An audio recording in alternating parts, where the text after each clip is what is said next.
नमस्कार दोस्तों, स्वागत है आपका हमारे YouTube चैनल महादेव योगी पर। आज की वीडियो में हम कुछ महत्वपूर्ण प्रश्नों के ऊपर बात करेंगे, जैसे एक दिन में कितनी मुद्राएं करनी चाहिए, एक साथ कितनी मुद्राएं करनी चाहिए, मुद्राएं बैठकर ही क्यों करनी, लेटकर कर सकते हैं क्या, मुद्राएं घूमते फिरते कर सकते हैं क्या। ऐसे कई सारे सवाल हैं लोगों के। तो आज की वीडियो में हम विस्तार से जानेंगे मुद्रा के बारे में और इन सवालों के जवाब भी जानेंगे। तो चलिए शुरू करते हैं। तो सबसे पहले देखिए मुद्राएं क्या है। हमारा शरीर पंच तत्वों से बना है और पंच तत्वों को रिप्रेजेंट करती है हमारा अंगूठा, तर्जनी, मध्यमा, अनामिका, कनिष्ठा। अग्नि, वायु, आकाश, पृथ्वी और जल, और इन्हीं से बनती है मुद्राएं। तो एक दिन में कितनी मुद्राएं करनी चाहिए? अब इसका सीधा सा आंसर है कि ये आपकी क्षमता के ऊपर, आपकी जरूरत के ऊपर, आपकी आवश्यकता के ऊपर है। अगर आपके पास पर्याप्त समय है तो आप ज्यादा मुद्राएं कर सकते हैं।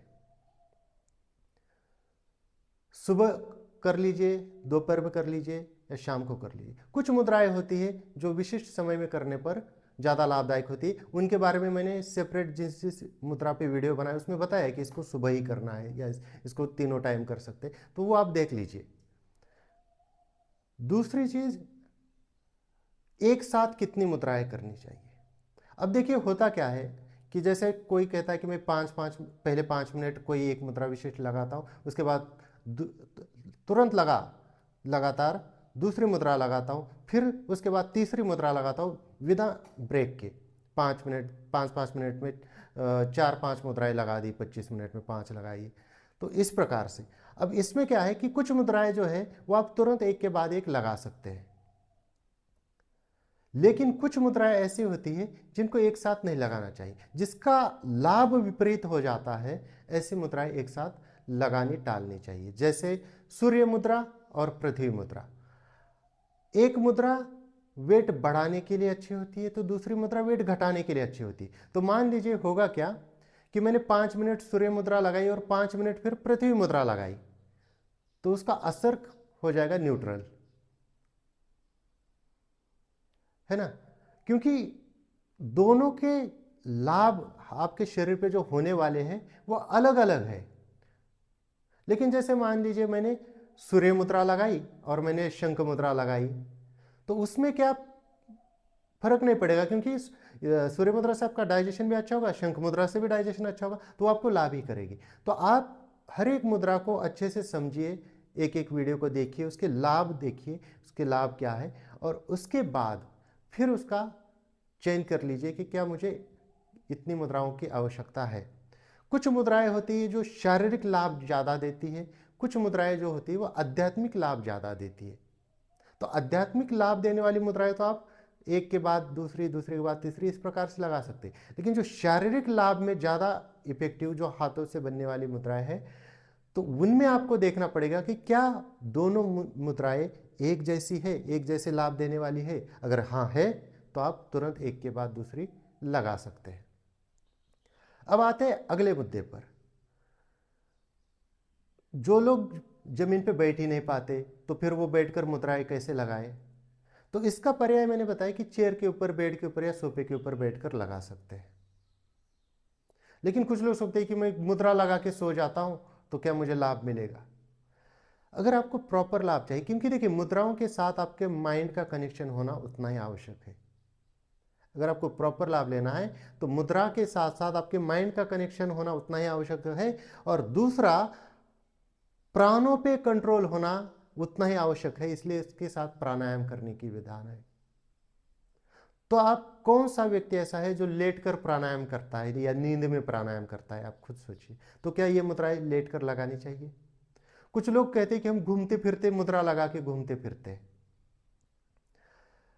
इससे अब मुद्रा से होता क्या है कि नुकसान तो कुछ नहीं होता, लेकिन जो प्रॉपर लाभ होना है ना वो नहीं हो पाता। अगर मान लीजिए आपने सूर्य मुद्रा लगाई, पृथ्वी मुद्रा लगाई, ध्यान मुद्रा लगाई और घूमने लगे, तो आपका माइंड कहीं और है, बॉडी में मूवमेंट कुछ और हुई, हो रही है, ब्रेन कुछ और काम कर रहा है, आपकी सांसों का लेवल कुछ अलग तरह का है, तो जो आपको लाभ मिलने हैं ना वो नहीं मिलेंगे। और फिर कहते हैं कि मैं इतने सालों से मुद्रा कर रहा हूँ लेकिन मुझे लाभ नहीं मिल रहे। आपके माइंड का कनेक्शन, आपकी सांसों पे कंट्रोल और फिर लगाई हुई मुद्रा, ये 3 ऐसे पॉइंट है। और फिर एक चित्त होकर जब आप मुद्रा लगाते तब उस मुद्रा का लाभ मिलता है। तो ध्यान रखिए कि लेट कर वगैरह या सो कर घूमते फिरते ऐसे नहीं लगाने। अब कुछ कंडीशन ऐसी होती है कि कुछ व्यक्ति ऐसी सिचुएशन में है कि वो लेटे ही रहते, वो उठ ही नहीं पाते, तो फिर उनके लिए क्या मुद्रा नहीं है? वैसे कंडीशन में वो लोग लगा लीजिए, क्योंकि उनके पास ऑप्शन नहीं है। अगर आपके पास आप बैठ सकते हैं, भगवान ने आपका स्वस्थ शरीर दिया है बैठने के लिए, तो आप बैठ कर लगाइए ना। जिनके पास ऑप्शन ही नहीं, वो लेटे हुए उठ ही नहीं सकते, तो उनके पास तो ऑप्शन नहीं, वो लगा लीजिए, तो कुछ ना कुछ तो लाभ उनको मिलेगा। लेकिन जो कर सकते हैं उनको प्रॉपर वे से ही करना चाहिए। तो आप समझ गए होंगे कि मुद्राएं किस प्रकार से। हाँ, सुबह और शाम का एक सवाल है, क्या मैं खाना खाने के तुरंत बाद लगा सकता हूँ? क्या मैं सुबह नहीं लगा सकता? क्या मैं शाम को, क्या मैं रात को लगा सकता हूँ? आप लगा सकते हैं। खाना खाने के तुरंत बाद इसलिए नहीं लगानी चाहिए क्योंकि आपके शरीर का डाइजेशन स्टार्ट हो चुका है, तो आपकी नाड़ियाँ, आपके ऑर्गन, आपकी नाड़ियों का ब्लड फ्लो किसी और दिशा में ज़्यादा जा रहा है, आपके पेट की तरफ आपकी ब्लड का प्रवाह बढ़ रहा है। आपके ऑर्गन कुछ डाइजेस्टिव एंजाइम बनाने में व्यस्त है, कुछ प्रक्रिया उस लेवल पे हो रही है। ऐसे कंडीशन में जब आप मुद्रा लगाते हैं तो जो लाभ मिलने हैं वो पूरे नहीं मिल पाते। इसलिए कहते हैं कि खाना खाने के 3 घंटे बाद मुद्राएं कीजिए, 3 घंटे बाद योगा कीजिए, 3 घंटे बाद प्राणायाम कीजिए, ताकि उसके लाभ आपको पूरे मिल सके। इसलिए ये विधान है। अगर कोई अड़ियल है, नहीं मैं खाना खाने के बाद ही लगाऊंगा, तो भाई लगा लीजिए, नुकसान तो कुछ नहीं होगा, कुछ लाभ ही होगा, लेकिन जो प्रॉपर लाभ होना है वो नहीं होगा। तो दोस्तों, यदि कुछ जानकारी, कुछ मुख्य सवालों के बारे में, मुद्रा के बारे में, इसी प्रकार से और जानकारी के लिए हमारे चैनल को सब्सक्राइब कीजिए, इस वीडियो को लाइक कीजिए, अपने दोस्तों के साथ शेयर कीजिए। स्वस्थ रहिए, मस्त रहिए। धन्यवाद।